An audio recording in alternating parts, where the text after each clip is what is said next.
तो बच्चों जो आज आपने टेस्ट दिया है इसके लिए ये आज के उस टेस्ट के सारे क्वेश्चंस का सॉल्यूशन मैं आपको बताता हूँ। एक एक करके सारे क्वेश्चन डिस्कस करते हुए आते हैं। देखें आपका क्वेश्चन नंबर फर्स्ट क्या है। क्वेश्चन नंबर फर्स्ट आपका था car travels due north a distance of 12 kilometre. एक कार आपकी नॉर्थ की तरफ कितनी जाती है, ये कार आपकी आती है नॉर्थ की साइड 12 किलोमीटर। और इसके बाद आपसे कहता है then turns due west and travels 5 kilometre. उसके बाद ये वेस्ट आपकी टर्न हो जाती है और कितना ट्रेवल करती है 5 kilometre. Then the question the resultant displacement of the car. Displacement अगर आप निकालना चाह रहे हैं कि आपको याद है डिस्प्लेसमेंट होता है straight line distance between the initial and final points, और आप इसको कैलकुलेट कर सकते थे with the help of Pythagoras theorem. ये आपका 12 किलोमीटर, ये आपका 5 किलोमीटर, और ये हो गया आपका रिजल्टेंट डिस्प्लेसमेंट जिसको मैंने इस डॉटेड लाइन से बनाया है। तो रिजल्टेंट डिस्प्लेसमेंट आपको दिखेगा कितना हो जाएगा, that will be under root of 12 square plus 5 square यानी 144 प्लस 25 जो टोटल होगा 169। यानी आपका आंसर क्या हो जाएगा, आपका आंसर हो जाएगा 13 किलोमीटर। और जो आपके लिए था इसमें ऑप्शन नंबर डी क्या है, पहला क्वेश्चन समझ में आता है।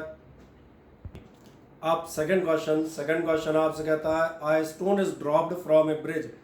stone is dropped from a bridge। अगर आप कह रहे हैं stone is dropped from a bridge मतलब आप समझ आएगा इनिशियल वेलोसिटी 0 है। ये एक body falling freely under gravity का एग्जांपल है। और आपसे कह रहा है in reaches the ground in 4 seconds. कितने टाइम में ग्राउंड तक पहुंचा, 4 सेकंड तक। The height of the bridge is, आपसे पूछिए हाइट ऑफ द ब्रिज। आपको मालूम है the time of fall for body falling under gravity. कोई भी अगर चीज फ्री फॉल है अंडर ग्रेविटी तो इसका टाइम ऑफ फॉल आपने निकाल रखा है। क्या फॉर्मूला होता है हाइट के साथ relation, t is equals to root 2h by g. अब आपको टाइम दिया हुआ है इस क्वेश्चन में 4 सेकेंड, यानी ये हो गया आपका 4 second under root 2h upon g. और 2h अपॉन जी पे जाएंगे तो ये 2 और ये h और g हमने ले लिया 9.8। कितना हो जाएगा 16 is equals to 2h upon 9.8। इसको आप कैंसिल कर सकते हैं 4.9, 16 इंटू 4.9 कर दें आराम से। जैसे आप 16 इंटू 4.9 करते हैं आपका कौन सा ऑप्शन निकलेगा, आपको ऑप्शन नंबर ए निकल आएगा 78.4 metre which is the correct answer for this. तो क्या है फॉर्मूला समझ में आता है, इसी को हमें यूज करते हुए जाना था। And now the question number third जो मैं पढ़ता हूँ स्क्रीन से। At what speed should an object be thrown upwards. किस स्पीड पर अब एक ऑब्जेक्ट ऊपर की तरफ आप फेंकेंगे so that it may reach to a height of 10 metre की। कितनी हाइट तक पहुंच सके 10 मीटर तक। क्या आपको समझ में आ रहा है जितनी हाइट तक आप पहुंच सकते हैं, तो पहुंच सकने वाली हाइट कौन सी होगी, definitely it is maximum height. और मैक्सिमम हाइट इस क्वेश्चन में आपसे कितनी दे रहा है, that is given to you 10 metre. और जानना चाहता है आपने किस स्पीड पर इसको फेंका हुआ है। अगर आप इस पर जाएंगे तो maximum height attend bye an object, इसका आपको फॉर्मूला याद होना चाहिए। ये होता है h is equals to u square upon 2g। जब आप रखेंगे h which is 10 is equals to u square upon 2g, और g की जगह अगर हम सिंपलिसिटी में जाए तो आप g की जगह कितना रख सकते हैं 10, और रख दें तो कितना होगा आपका 200 is equals to u square यानी u is equals to under root 200 जो आप बता सकते हैं 10 रूट 2 मीटर पर सेकेंड। पर ये ऑप्शन में नहीं था, कोई बात नहीं। आप एक काम कर सकते हैं, आपको मालूम है रूट 2 होता है 1.414। आप इसको मल्टीप्लाई करें so the answer will become 14.14 metre per second. और ये था आपका ऑप्शन नंबर सी यानी कि 14.14 मीटर पर सेकेंड। क्या है तीनों क्वेश्चन समझ में आ जाते हैं। हम चलेंगे चौथे पर। और question number fourth, a particle moves from the position of rest. फिर वो आते हैं एक पार्टिकल मूव करता है आपका from the position of rest, मतलब समझ में आ रहा है आपको। इस क्वेश्चन के लिए हमारी फोर्थ क्वेश्चन है इनिशियल वेलोसिटी आपकी कितनी है 0, starts from the position of rest and attains a velocity of 30 metre per second. Attain this velocity, attain इतनी वेलोसिटी प्राप्त कर लेता है, मतलब ये क्या हुई ये आपकी इवेंट की या पार्टिकल की फाइनल वेलोसिटी है। कितनी वेलोसिटी मिली after 10 second. Now you can जज this dot data easily. Time आपको दिया हुआ है 10 second and the simple one question the acceleration. Acceleration आपको मालूम है, एक्सेलरेशन होता है change in velocity per unit time या v minus u upon t, और रख दें जरा value, a is equals to कितना होगा v minus u upon t, so it will become 30 upon 10 यानी कि 3 मीटर पर सेकेंड स्क्वायर। और ये ऑप्शन आपका कौन सा होगा? It was the option number C in the fourth question. Okay, now the question number 5। Question number 5 आपसे कहता है the numerical ratio of displacement to the distance. आपके इस रेशियो की वैल्यू कितनी होगी? किसकी? डिस्प्लेसमेंट और डिस्टेंस के रेशियो की। यानी हम यहाँ लिख सकते हैं डिस्प्लेसमेंट अपॉन डिस्टेंस का रेशियो। क्या आपको ध्यान है, आपसे कहा गया है डिस्टेंस, सॉरी ऐसा लिखता हूं, डिस्प्लेसमेंट में बी लेस देन और इक्वल टू द डिस्टेंस। अगर डिस्प्लेसमेंट डिस्टेंस इक्वल हो जाएंगे तो ये रेशियो हो जाएगा 1, और अगर डिस्प्लेसमेंट छोटा है तो ये वैल्यू आपको दिख रही होगी 1 से कम आएगी, यानी ये रेशियो आपका कितना होगा? हमेशा या तो लेस देन 1 होगा in maximum cases, because displacement is always less than the distance, but in very few cases when the displacement and distances are equal to each other then it may be 1, और ये option क्या आपका ratio less than equal to 1 होता है। So it was the option number C in that case. Now will move for question number 6। Now the question number 6। Question number 6 कहता है the correct statement for following. मैं statement पढ़ता हूँ, इनको देखते हैं कौन सा करेक्ट है। ये कहता है अ body having zero velocity will not necessarily have zero acceleration. अगर किसी ऑब्जेक्ट की वेलोसिटी जीरो है तो कोई आवश्यक नहीं है कि इसका एक्सेलरेशन भी जीरो हो। ठीक। दूसरा कहता है बॉडी हैविंग जीरो वेलोसिटी, अगर बॉडी की वेलोसिटी जीरो है, will necessarily have zero acceleration, तो इसका एक्सेलरेशन भी जीरो होगा। तीसरा आपसे कहता है अ body having uniform speed can have only uniform acceleration. Body का यूनिफॉर्म स्पीड है तो उसका एक्सेलरेशन भी यूनिफॉर्म होगा। और चौथा है body having non uniform velocity will have zero acceleration. मैं इन चारों स्टेटमेंट को उल्टी तरफ से एक एक स्टेटमेंट लेता हूं, मुझे करेक्ट स्टेटमेंट फाइंड आउट करना है, पर मैं आपके लिए उल्टा चल रहा हूं। सबसे पहले option number D. Option number D कह रहा है किसी बॉडी का having non uniform velocity zero acceleration होगा। क्या आपको समझ में आता है? अगर नॉन यूनिफॉर्म वेलोसिटी है, वेलोसिटी मैंने कैसा कहा? नॉन यूनिफॉर्म है, तो मैं हिंदी में लिख देता हूं, तो एक्सेलरेशन, क्या आपका ध्यान जाता है? एक्सेलरेशन क्या होता है? Change in velocity. Velocity non uniform का मतलब ये है वेलोसिटी चेंज हो रही है, मतलब एक्सेलरेशन होगा। जब आपका ये कहता है acceleration is not zero, sorry ये कहता है एक्सेलरेशन है जीरो, तो ये आपसे कह रहा है एक्सेलरेशन बराबर जीरो, तो एक्सेलरेशन जीरो नहीं हो सकता। ये स्टेटमेंट गलत है, क्योंकि अगर वेलोसिटी में नॉन यूनिफॉर्म में चल रही है, नॉन यूनिफॉर्म चेंज हो रही है, तो फिर एक्सेलरेशन का मतलब भी है चेंज इन वेलोसिटी। अब हम देखते हैं statement number C. Statement number C आपसे क्या कहेगा? A body having uniform speed can have uniform acceleration. अगर आपकी स्पीड कैसी है तो कह रहा है एक्सेलरेशन भी कैसा होगा? यूनिफॉर्म। ये स्टेटमेंट भी गलत है। जब आप कह रहे हैं यूनिफॉर्म स्पीड का मतलब है स्पीड में चेंज नहीं हो रहा, और एक्सेलरेशन क्या है? Change in speed. तो चेंज इन, जब स्पीड में चेंज नहीं हो रहा तो ये कह रहा है एक्सेलरेशन यानी चेंज इन स्पीड का यूनिफॉर्म है। तो मैंने कहा गलत है, क्योंकि इस कंडीशन में आपका एक्सेलरेशन कितना होता है? जीरो। तो दोनों स्टेटमेंट आप देखना एक ही टाइप के हैं, एक दूसरे के उल्टे। नॉन यूनिफॉर्म वेलोसिटी मतलब एक्सेलरेशन होगा, वो कहता है जीरो है, इसलिए गलत है। ये कह रहा है वेलोसिटी यूनिफॉर्म ले लोगे, जब यूनिफॉर्म वेलोसिटी है तो एक्सेलरेशन जीरो होना चाहिए, वो कह रहा है एक्सेलरेशन होगा, इसलिए ये स्टेटमेंट भी गलत हो गया। अब आप जाए तीसरा और नंबर बी स्टेटमेंट आपसे कहता है अ बॉडी हैविंग जीरो वेलोसिटी, उसका एक्सेलरेशन भी जीरो होगा। और बी और ए एक साथ देखते हैं। ये कह रहा है अगर v बराबर जीरो है, बॉडी की अगर वेलोसिटी जीरो है, तो इसने कहा है एक्सेलरेशन जीरो होगा ही, और ये कह रहा है एक्सेलरेशन जीरो हो भी सकता है और नहीं भी हो सकता, दोनों चीजें हैं। यानी हम कहते हैं एक्सेलरेशन जीरो हो भी सकता है और उससे ज्यादा भी हो सकता है, क्योंकि पहले ने कहा वेलोसिटी जीरो है तो एक्सेलरेशन नेसेसरली जीरो होगा, और दूसरा कह रहा है वेलोसिटी जीरो है तो एक्सेलरेशन नेसेसरली जीरो नहीं होगा, हो भी सकता है नहीं भी हो सकता। ध्यान देखें, अगर आपकी वेलोसिटी जीरो है तो जनरली लोगों को ऐसा लगता है तो एक्सेलरेशन जीरो होगा, भूल जाते हैं। वेलोसिटी जीरो का मतलब है कोई ऑब्जेक्ट रेस्ट में है, और एक्सेलरेशन जीरो का मतलब है कि उसकी वेलोसिटी में चेंज हो रहा है। अगर कोई ऑब्जेक्ट रेस्ट में है तो उसकी वेलोसिटी में अगर चेंज नहीं होगा तो वो ऑब्जेक्ट आपका रेस्ट में ही रह जाएगा। जैसे मैं आपको एग्जांपल देता हूँ, आप बाइक स्टार्ट करते हैं, जब आप बाइक स्टार्ट कर लेते हैं, आप गियर डालते हैं और आप क्लच छोड़ने वाले होते हैं। बाइक बहुत सारे लोग चलानी आती है, इंजन आपका स्टार्ट हो रहा है, इंजन आवाज़ कर रहा है, मैंने कहा आप क्लच दबाए हुए हैं, गियर आपने डाल दिया, जब आप क्लच छोड़ने वाले हैं क्या आपने ध्यान दिया आपकी बॉडी रेस्ट में है। अगर आप इसको एक्सेलरेट नहीं करोगे तो ये आगे बढ़ेगी नहीं। इसका मतलब जब कोई भी बॉडी रेस्ट में है तो एक्सेलरेशन ज़ीरो हो भी सकता है।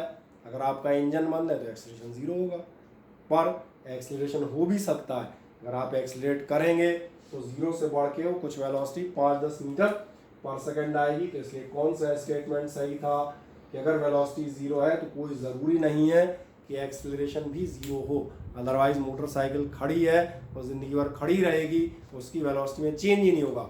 अगर आप चाह रहे हैं कि एक्सेलरेशन हो, वेलोसिटी चेंज हो, तो आपको क्या करना पड़ेगा, रेस्ट की कंडीशन में एक्सेलरेशन हो भी सकता है और नहीं भी हो सकता। आए हम चलेंगे नेक्स्ट क्वेश्चन पर।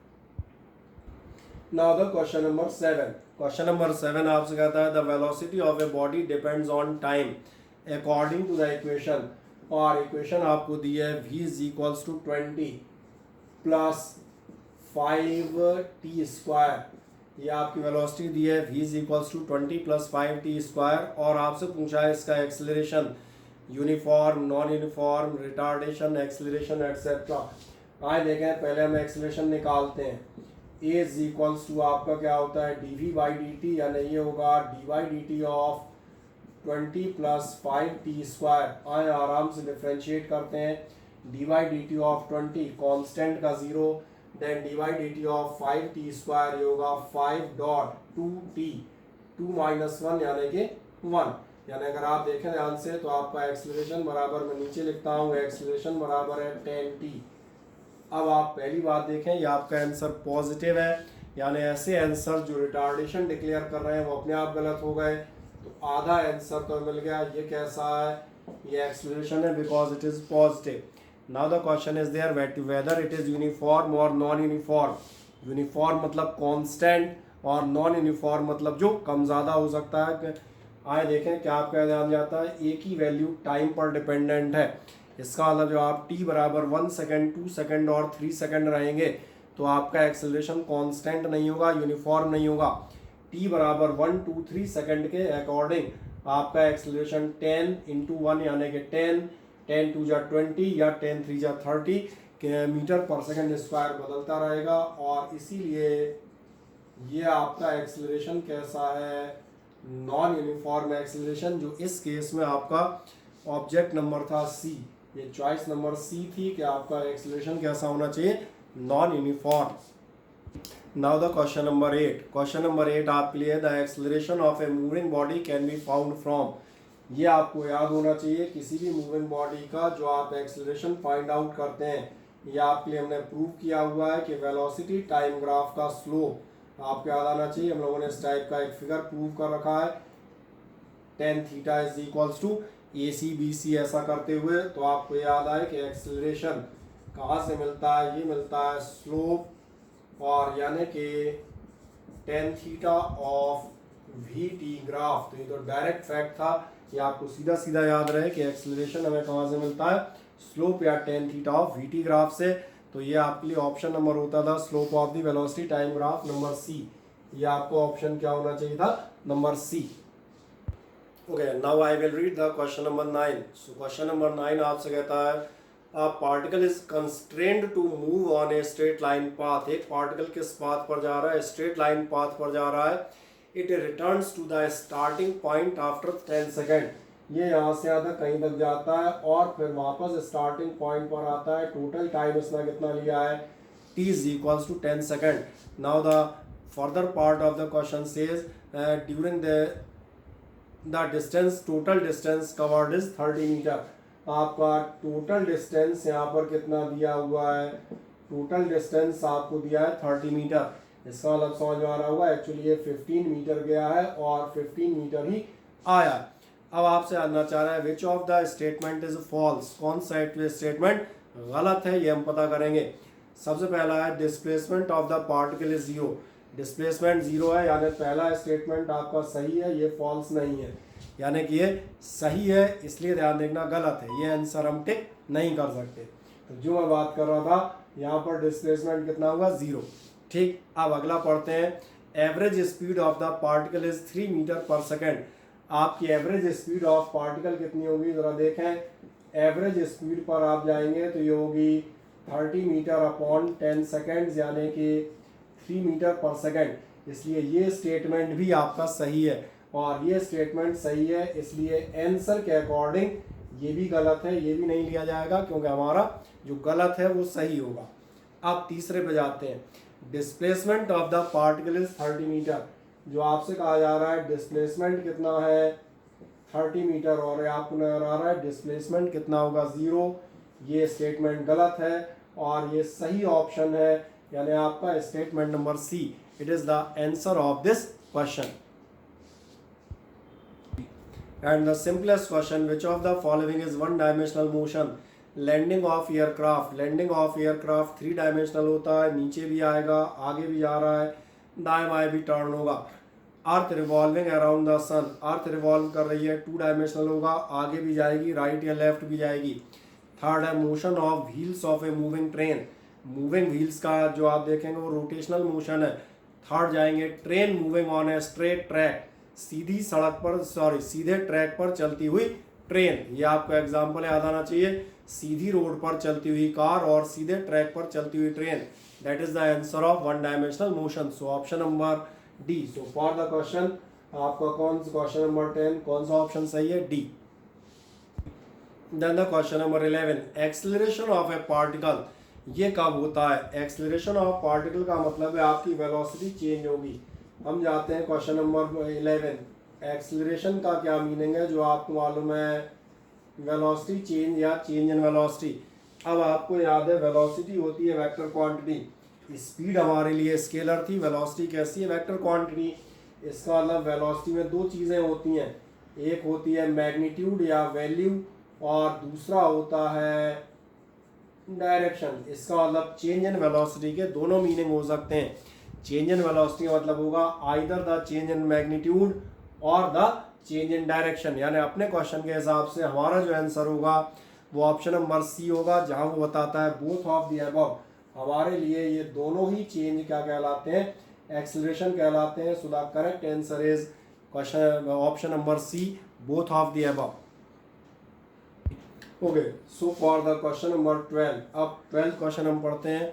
12th है, 2 stones of different masses are dropped simultaneously from the top of a building, बहुत फेमस क्वेश्चन है, गैलीलियो के टाइम से आप देखेंगे तमाम सारी टॉवर्स से इस एक्सपेरिमेंट को किया गया है। और ये याद रखिएगा, अगर 2 अलग अलग मास के स्टोन या बॉल्स किसी भी एक जगह से सेम हाइट से गिराए जाते हैं तो वो आपके अर्थ पर एक साथ पहुंचेंगे। एक साथ पहुंचने का कारण बताता हूं, देखें ध्यान से।